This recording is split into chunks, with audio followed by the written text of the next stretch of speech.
Hey, what's up, y'all? My name is Stevie Matt, and today I'll be discussing His House. It was released in 2020, and it was written and directed by Remy Weeks. Welcome to It's Not That Deep.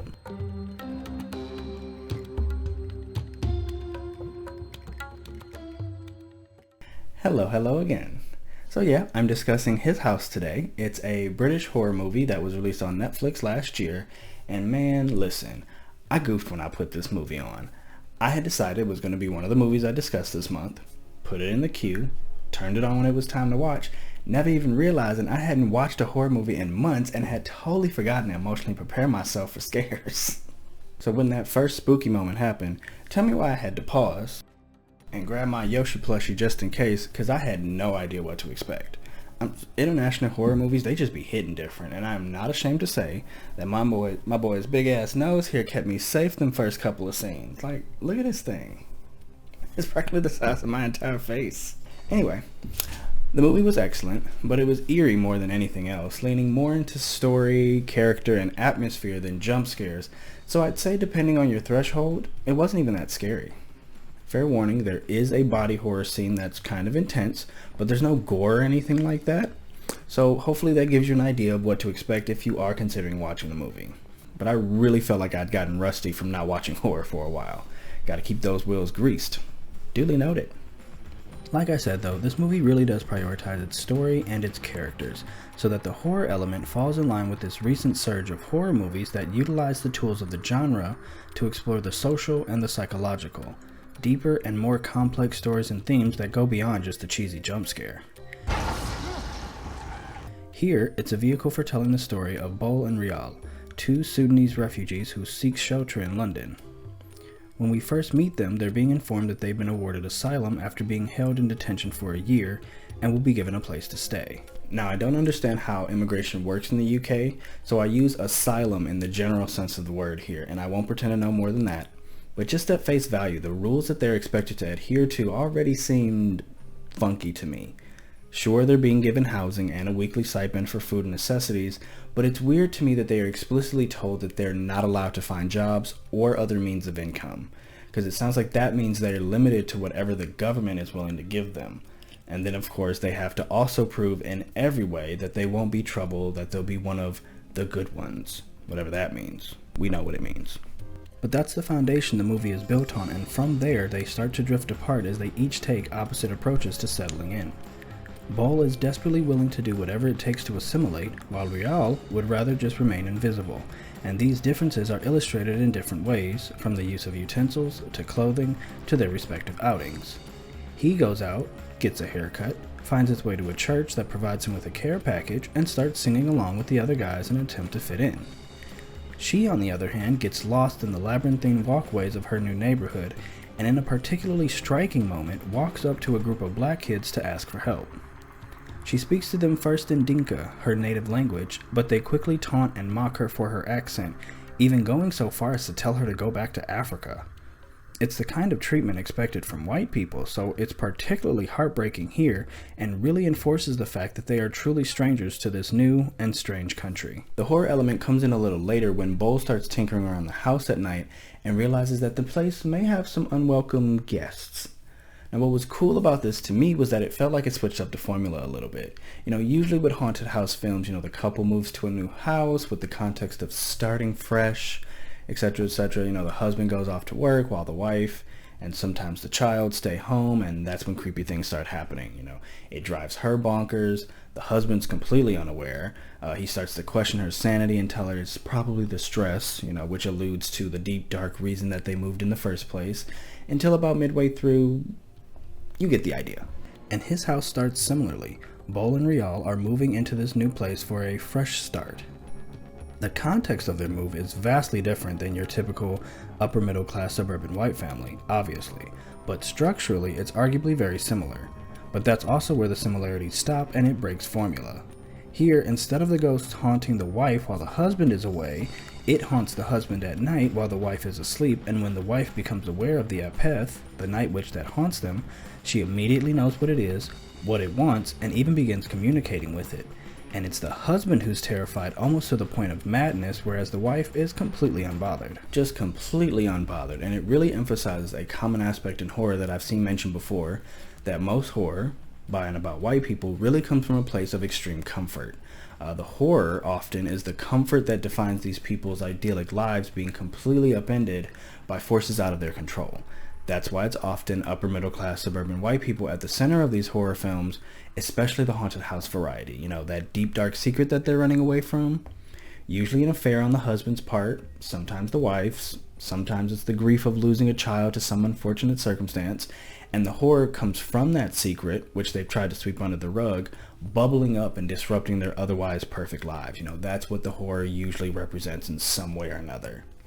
And yeah, when the worst thing you've experienced otherwise is the grocery store being out of your favorite brand of cereal or something, I don't know, a spirit haunting your house is world shattering, right? But like Rial says, when you've seen the things they've seen, you know, the horrors that mere men can perpetuate, a twitchy little ghost or two ain't holding a candle to that, child. I've mentioned in a few of my videos now what I'm calling, for lack of a better term, cultural magic on screen, and I think this is another instance of that at play, and in a very interesting way. Being a horror film, the supernatural is expected, but that cultural magic comes into play through Rial's character. Like I mentioned before, she immediately knew what was haunting the house, or more specifically, what had followed them to London, through knowledge of the entity passed down to her from her mother. That cultural lore plays a part in breaking the formula, and beyond that, functions to enforce the movie's themes and further characterize the two of them. The thing that haunts them does so because of something they've stolen, and the revelation of that is just awful. And she is unshaken by it because she's remaining in touch with her culture. He, on the other hand, is repeatedly shaken by it because he's focused on assimilating and trying desperately to ignore what he's done in order to get there. So he dismisses her as going mad and repeats over and over again that this is our home. London is their new home, and he's ready to drop whatever he has to in order to fit in, whereas she has survived this long by rendering herself invisible, by belonging nowhere, as she puts it so beautifully, and she intends to continue doing just that, and it creates a major rift between them. Now, in fairness, both of them are haunted by their pasts in different ways. She has seen and experienced horrific loss as far back as her youth, and as recent as Nyagak. So when the doctor tries to make small talk with her, her only choices are to remain quiet or reveal the darkness of her past. She bears the wounds of her entire life right on her very body, from the necklace around her neck to the markings on her face. Where Bol tries to run away from the demons of his past, though, she does not, and it makes her far stronger for it. But she still has to learn to let go of it at least enough that she can make the best of this new life of hers, that her only option for survival now is to make a home where she is. Bol, on the other hand, has to learn to, as he says, let it in. Through the dreams he has in detention and the Apeth constantly returning him to that stormy ocean and haunting him with all the reanimated bodies of those who didn't make it, it's clear that he's dealing with a lot of survivor's guilt, and he cannot make peace with his past if he refuses to face that and come to terms with it. So in that way, they are essentially on opposite extremes of the same spectrum, and they find peace when they make their way back to that middle ground. So yeah, while it's definitely not super scary, that's also not its focus either. It's not aiming to extract as many scares and jumps out of you as it possibly can, nor does it even have to go that deep into the supernatural to find its horrors. Instead, what it's aiming to do is illustrate the experience of these two refugees, and it uses the horror genre to do it because what these two, and many like them, have to endure are horrifying on their own. So the supernatural element is less there to scare you, but more to further serve the story. This scene in particular was so visually striking to me because of how this simple visual really ties the movie's themes together. You know, he's simply trying to eat dinner, but mentally, emotionally, he's still out there on that stormy ocean, surrounded by the bodies of all those lost along the way. And that's the brilliance of this movie, how it uses the horror element, you know, the supernatural element of this story to illustrate Bol and Rial's emotional landscape. And I love that final shot of them in the house where they're surrounded by the countless other refugees who didn't make it.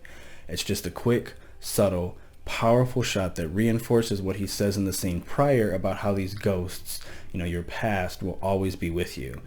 And I also got the sense that they also have to live their lives for those who no longer can, and that those people whose lives were lost are always going to be with them. Now, two things about that ending. You know, one, I can only unpack so much of it because it speaks to an experience that is simply just not my own. I can understand Bol's utter refusal to go back after the hell they went through to get there. But at the same time, I can understand Rial's hesitance to settle into this new country and her desire to go back. The scene where she reunites with her friends in that classroom, there's an immediate sense of like intimate closeness and tenderness that stands in stark contrast to how those kids treat her.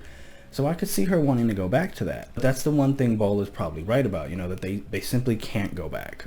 Because I got the sense that there just is really nothing left to go back to. But that brings me to my second point. I was a little sad that she stays with Bowl. His attempts to gaslight her about the Apeth and the ghosts, his stubbornness, the whole trying to lock her in the house so she won't try to leave, and stealing someone else's entire ass child. I'm sorry, but I do kind of feel like he deserved worse than what he got. I know we're supposed to sympathize with him because he's been through a lot, and him making the decision for himself to let the Apeth take him is supposed to redeem him, I suppose. But my sympathy does have its limits, and that was someone else's child. Like, if it was their own, I could see the guilt and grief being something that they simply have to overcome. But that was someone else's child. That's just, I don't know. That just feels like it crosses the line for me in terms of what I can personally sympathize with. And, being part of the horror genre, it wouldn't be uncharacteristic for a character to face cosmic consequences for something that heavy. But I'm also not putting too much weight on that simply because there's a lack of cultural experience and knowledge there that may just be causing me to miss something or misinterpret something. I don't know. I try to stay in my lane when I'm discussing movies from cultures that aren't my own. And that's all I got for you today. It's another fantastic film and a fantastic debut on the director's part, Remy Weeks. So I hope to see more from him. Hope to see him booked and busy because he did a phenomenal job. And special shout out to Wunmi Masaku because she is simply divine here. I love her so much. I would say I better see her booked and busy too, but she's set to be in Marvel's Loki series coming to Disney Plus soon. No, this is not a sponsored ad. I'm just really happy for her and hope the show treats her character better than... Well, anyway, looks like she already got the booked and busy part down, so we love that for her.